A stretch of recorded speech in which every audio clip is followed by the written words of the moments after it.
Festival अपने आप में बहुत जबरदस्त था।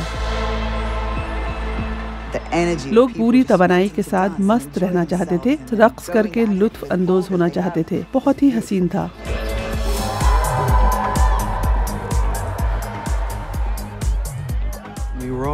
हम सब तलबा को पार्टियां पसंद थीं और जैसे ही टिकटों की फरोख्त शुरू हुई ऐसा लगा कि नया तालीमी साल शुरू करने से पहले यही सबसे मुनासिब बात है। बड़ा हल्ला गुल्ला है। ये ऐसी जगह है जहां आप अपने फन के इजहार के लिए आते हैं।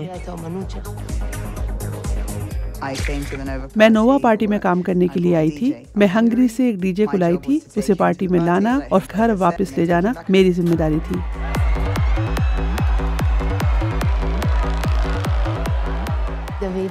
डेविड पागलों की तरह रक्स कर रहा था, बिल्कुल मस्त।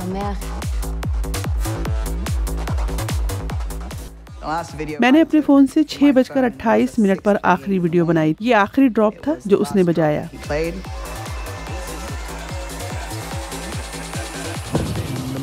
यही वो लम्हा था जब मैंने फिल्मिंग बंद कर दी। किसी ने मेरा हाथ पकड़ा और आसमान देखने को कहा।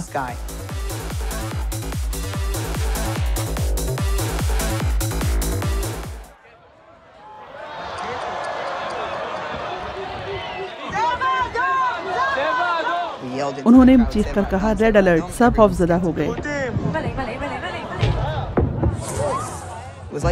ऐसा लग रहा था जैसे रॉकेटों की चादर तान दी गई हो। पहली बार मैंने इतने सारे रॉकेट देखे।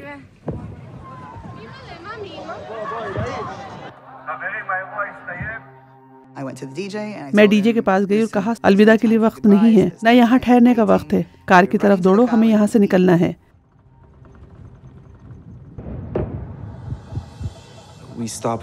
हम सड़क पर पहुंचकर रुक गए। हमें एक शेल्टर नजर आया। सड़क के किनारे उसे कंक्रीट से बनाया गया था जो काफी हद तक बम शेल्टर जैसा था और हमें लगा कि यहाँ पनाह लेने में ही आफियत और अक्लमंदी है।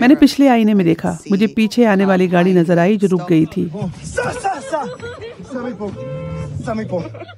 ड्राइवर और उसके बराबर में बैठे हुए शख्स को सर में गोली लगी थी और मैंने उन्हें ज़िबाह करते देखा। कुछ लोग अरबी में नारे लगाते हुए बाहर कूदे। अल्लाहु अकबर, अल्लाहु अकबर,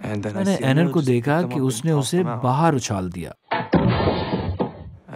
और उसने एक बार ऐसा किया तो उन्होंने एक और अंदर फेंक दिया। जब भी वो दस्ती बम मारते तो उन्हें बाहर फेंक देता था।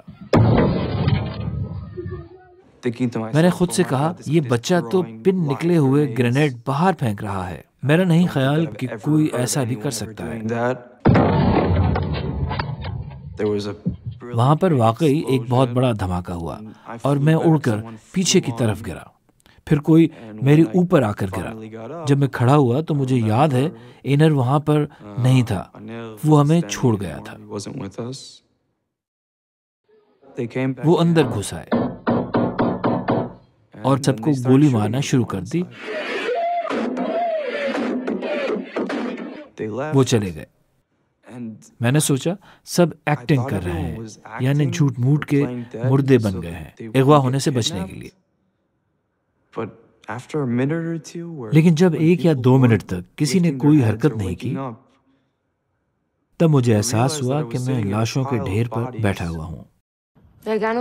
हम 2 कंटेनरों के बीच पहुंच गए, पीले कचरे वाले कंटेनर।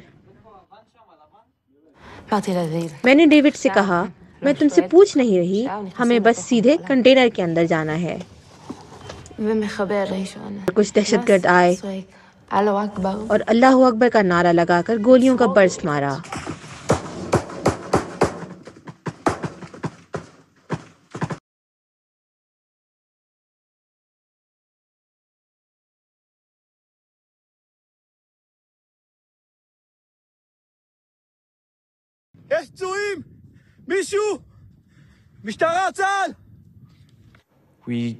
हम दोनों फौज की जीप में सवार हो गए और उन्होंने हमें सर नीचे रखने को कहा, लेकिन मैं अपनी नजरें नहीं हटा पाया।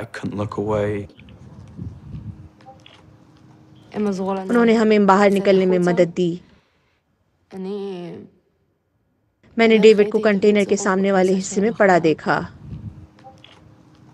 मैंने अपनी बहन से कहा, डेविड मर गया, डेविड मर गया।